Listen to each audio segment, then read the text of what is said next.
there, comic friends and fiends. It's Rob, and we have a box. It's a box from CBCS. Now, I've used CBCS before, but this is actually going to be my first box since they have introduced their new slabs. So this will be my first chance to actually see the new CBS slab, see what it is. Now, it's only been carry the 6 or 7 months since these were sent in for a signature event. So my understanding as part of the delay on this was that some of the books had to ship overseas, and then because they were shipped in all at once, they hold them all until they're all signed before they send them to grading, and then before they ship them all out. And we have a bunch of packing peanuts, so I got to be very careful here to get to these and try not to see what's going on. Okay, so it looks like in addition to the packing peanuts, we have some nice bubble wrap here. So let me get my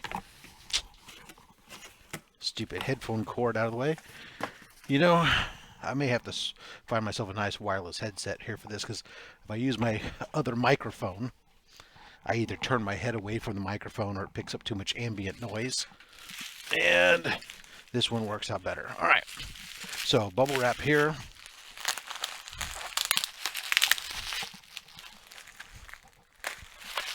Some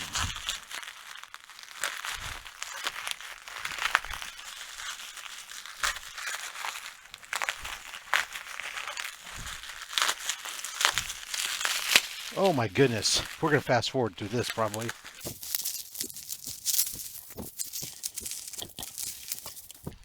All right, here we are. Now that we've done fast forwarded through that, let's take a look and see what we got. Ooh, they did put them in some nicer bags, I think, than the, I'm going to take them out of the bags for showing. I'm going to save these. They put these nice ones, self-sealing. I think these are the same ones I use. So, all right. First book.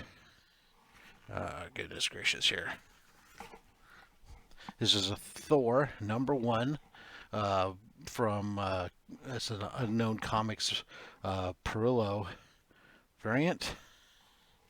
And we get 9.8. Excellent. Perillo signed it. He signed it kind of weird at as I try to get it without the glare from the screen. Kind of signed it upside down and at an angle. So I'm not sure why he did that, but all right. So what do I think of this new case? I hear everybody talking about how great it is, and it's got, I don't know that it's really any significant. Okay, I guess it's a little bit clearer than the old case. If I'm looking at it, the label seems to be the same. Yeah, I don't know that I see that big of a difference. It's got this weird groove, though, kind of along the side from a feeling textile or tactile way. But all right, so I dig that. I mean, I like this. I'm really kind of just had expected that he would sign it the way I taped off the bag with at an angle, so that way he would sign here in this white lightning area.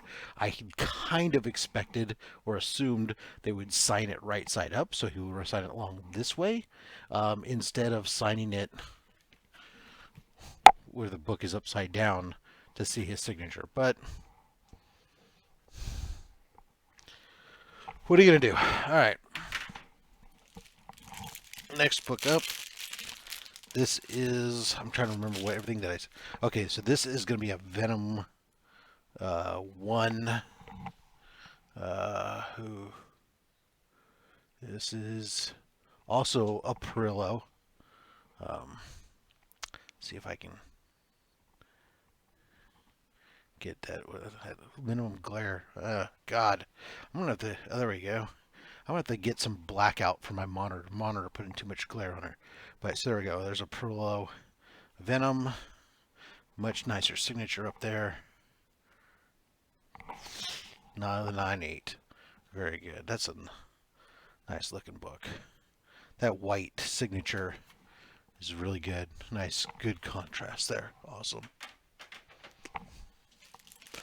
All right, this next one is a Peach Momoko cover for Wind #1, James Tynion book.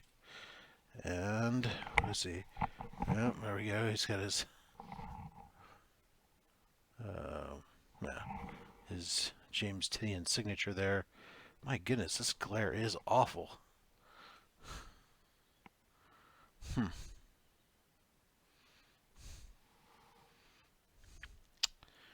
Picked the wrong time of day. Look at my monitor. All you can see is my monitor. I mean, you know what? I'd turn off my monitor, but that's probably. Oh no, I can't. Well, anyways, so 9.8. My problem is, I think if I turn off my monitor, then the camera shuts off. All right, next up here, we have an amazing Spider-Man book. I can see from looking at the back of it. Trying to remember which one this is. This is an ASM 800. This is an Inyok Lee variant, Virgin variant. A very cool signature. I've never had an Inyok Lee signature before. It's a pretty cool signature. And 9.6. 9.6 white pages there. So it's interesting to see what. I'll have to look up the grading notes, see what they didn't get on, because I bet you. Okay, there's a little. I can't even show it on the camera because it's the way the glare is, but there's a little crease, spine crease at Spider-Man's knee that obviously didn't press out in the pressing. All right.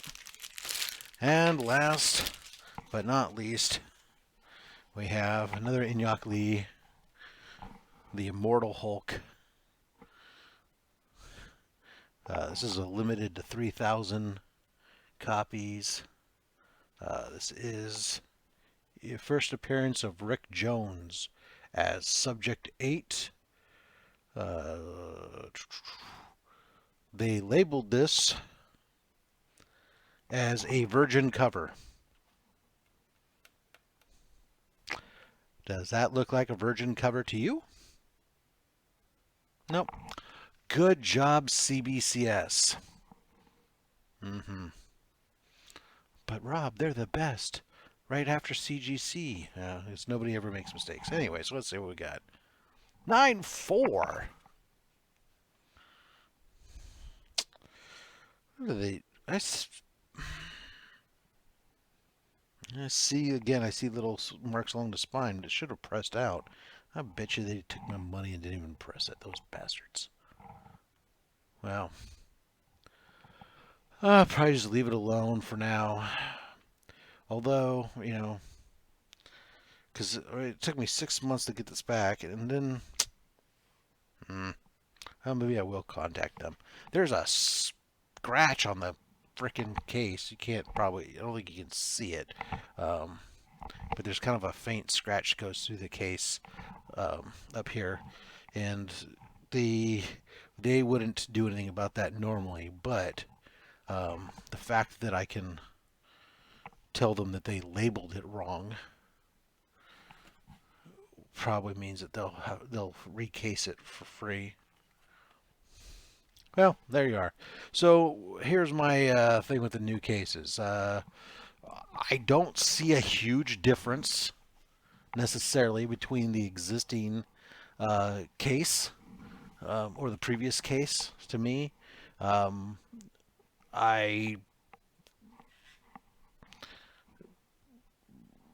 So I don't know. Maybe they're clearer. That's what everybody seems to say. And the books do look good inside of them. But the label, people talk about the label. The label doesn't look any different to me. So I'm not understanding what that hullabaloo is about. I still like the fact that they give you a QR code on the back to scan to get your grader's notes. No matter who has the book has that. And we have um, an error on one of the labels so far. Let's see. Let me double check these other ones. First full appearance of Normie Osborn as the Goblin Child, Death of Agent Venom, Red Goblin, Superior Octopus, Venom appearance. This one, which is the Virgin cover, is not labeled as a Virgin cover. First appearance of Wind and the Bandaged Man. This is labeled as a Virgin cover, which is a Virgin. So all these are labeled Virgin covers that are Virgins, with the exception of the SpiderMan, and then we have the Hulk, which is not a Virgin cover, which is labeled as one. So it looks like if their standard practice is to label Virgin covers, then they've made 2 mistakes out of 5 books. Now, those are relatively minor mistakes in the grand scheme of things, but still. You had the books for 6 or 7 months, and that is your issue. Now, see, this book was witnessed on August. This book wasn't witnessed until July, same as or I'm sorry, November. Both the Perillo books weren't witnessed till November, and the Inyok Lee wasn't witnessed until November 25th. So I'm not sure why these books, if they were not being signed until, well, I mean, I guess they had to ship overseas. That's what they were saying. But I had to have them to them like mid-June. So I mean, that's what I'm saying. These books have been out of my hand for so long, but that's why I'm kind of hesitant to even send off that Hulk to get it fixed or whatever. Anyways, there you go. Until next time, I just don't know what to think. I don't know. I was expecting more from the case, I guess. I mean, the Virgin thing's not a major thing, but for some reason, it's just really messing with my head for some dumb reason. Get over it, Rob. Go out there, collect what you want. Don't listen to anybody. Make your own decisions. I'm just a fat man with a fat stack of comics and a fat opinion. Thanks for watching.